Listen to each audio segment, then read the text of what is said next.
السلام علیکم دوستو، آپ کا اپنا خالق چشتی میوزک ورلڈ کی طرف سے حاضر ہے۔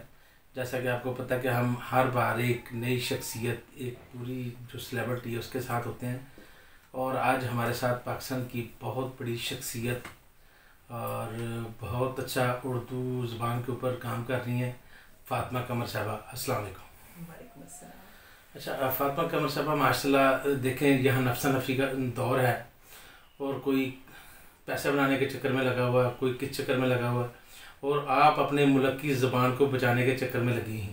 اس کے پیچھے کیا لاجک ہے؟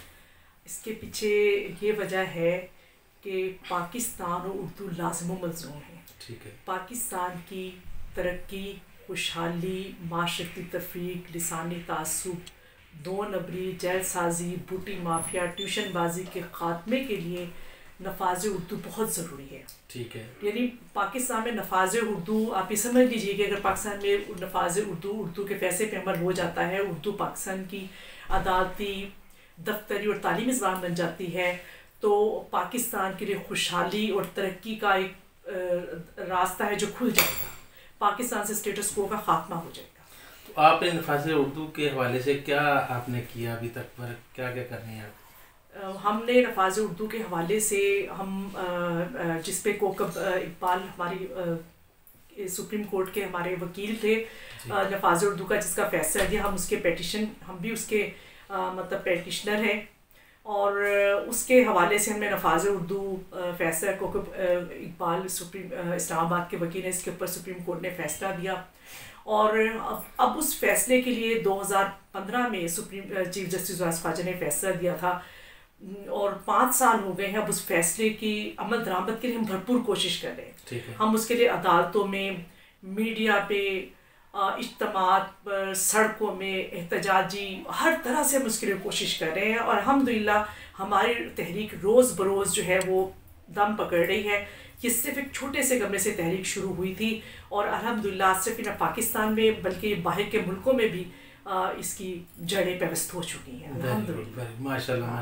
تو کیسے آپ کو یہ یعنی کہ ہو گیا شوق پیدا کہ میں نے اپنے ملک کی جو زبان ہے اس کو بچانا ہے؟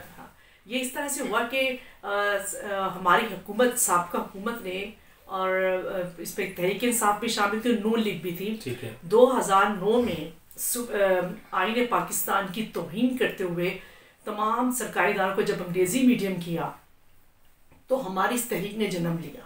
ٹھیک ہے۔ اور یہ اس کے نتیجے پیدا ہوئے، بجائے اس کے کہ آئین کے اوپر عمل کرتے، کہ آئین آپ کا کہہ رہا ہے کہ 15 سال کے اندر اندر اردو کو یعنی اردو کو انگریزی کی جگہ دی جائے، تو وہ مدت 1988 میں پوری ہو چکی تھی۔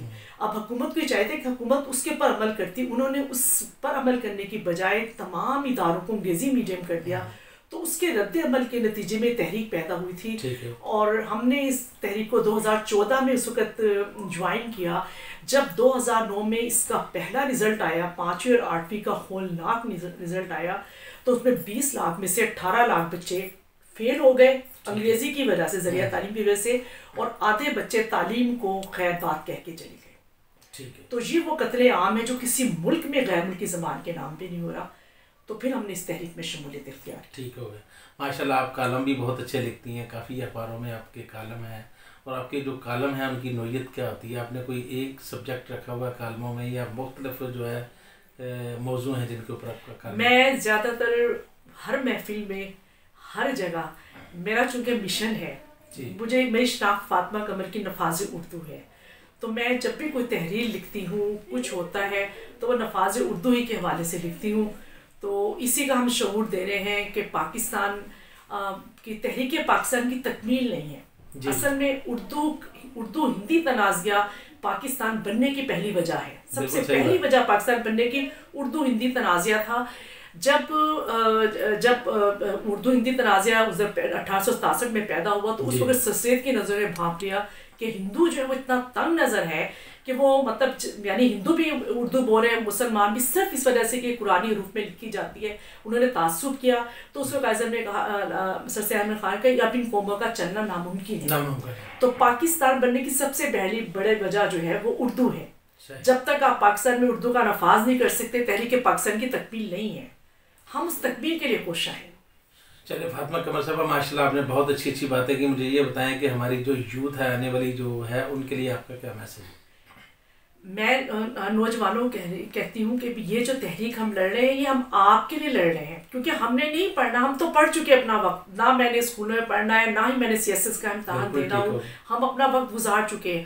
ہم صرف آپ کے لیے کہہ رہے ہیں کہ اگر آپ نے دنیا میں ترقی کرنی ہے، باشعور بننا ہے، اور آپ کے ساتھ CSS کا امتحان انگریزی میں ہونا آپ کے حقوق کی تلفی ہے، آپ کے ساتھ انتہائی ظلم ہے.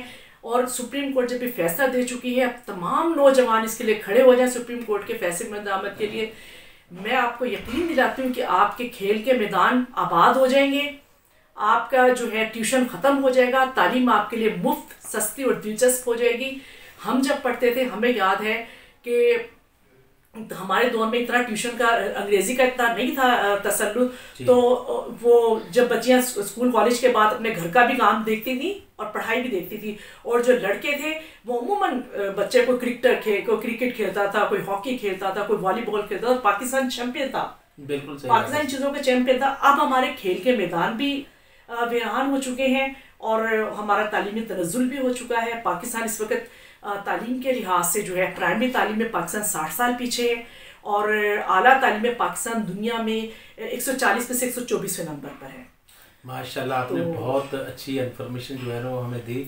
جی دوستو، آپ کو فاطمہ قمر کی باتیں کیسے لگی، ان کا جو ویژن ہے وہ آپ کو کیسا لگا، آپ ہمیں کمنٹ باکس میں کمنٹس کیجئے اور لائک کیجئے، اور ہماری پوسٹ کو زیادہ سے زیادہ شیئر کیجئے، اور ہمارا چینل جو ہے اس کو سبسکرائب کیجئے تاکہ آپ کو آنے والی ہماری کوئی بھی ویڈیو جو ہے وہ آسانی سے مل سکے.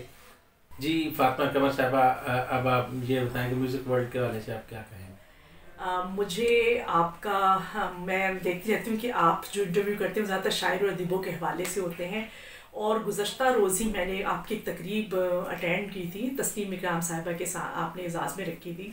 تو یہ بڑی حوصلہ افزا بات ہے کہ آپ نے ایک نوجوان شاعرہ کی حوصلہ افزائی کی ہے، ورنہ ہم تو حقیقت یہ کہ مردہ پرست قوم ہے. جب کوئی دنیا سے چلا جاتا ہے تو پھر ہم اس کو تعریف و تحسین جو ہے نا اس کے لیے منعقد کرتے نشستیں.